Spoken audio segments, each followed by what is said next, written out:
cuarta era resolver problemas, como una de las grandes tendencias, la expertise, o digamos, el saber resolver problemas. Y realmente, al final, su conclusión era que a veces es saber cuál es el problema. Es decir, porque muchas veces el verdadero problema, ya has dicho tú, un poco es enfrentarse al problema, a veces es saber cómo la actitud con la que te enfrentas al problema. ¿No? Dicen que lo que te ocurre en la vida no es lo que te ocurre, sino cómo te lo tomas. Me ha parecido muy interesante ese tema.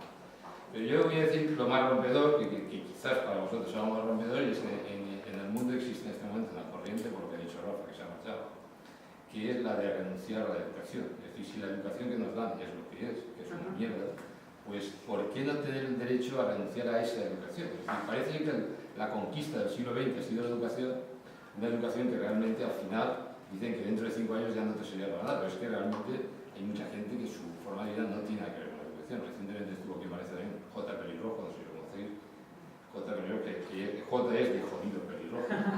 Y este chiquito que realmente su estigma en la vida es que era pelirrojo, pero pelirrojo no tendríais que verlo, y realmente lo ha convertido en su verdadera diferenciación, ¿no? J. Pelirrojo. Al final el éxito suyo es J. Pelirrojo. Bueno, pues este chico, su verdadera vida es músico, pero no músico de esos del conservatorio de música, sino músico hecho a sí mismo, bueno, domina una serie de técnicas, ha hecho una integración que dicen los ingenieros, el futuro está en la integración de tecnologías, integrado pues desde YouTube hasta lo que podría ser hacer stories de este tipo, y entonces al final en este momento tiene 200.000 suscriptores en YouTube, tiene 100.000 seguidores en Twitter y creo que tiene 18 millones de reproducciones y se dedica simplemente a subir vídeos a YouTube. Su vida es un artista, es un músico, es tal cual. Y eso es educación, realmente es aprender frente a un problema, y es que tenía que ganarse la vida como fuera. Y ahí quizás, bueno, yo no conocía tu libro, me he enterado ahora mismo, lamento que no se puede ir a comprar porque lo compraría, me ha gustado la actitud.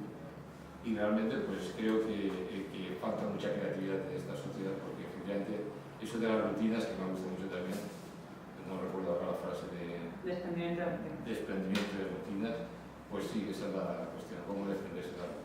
Lo que se comenta de la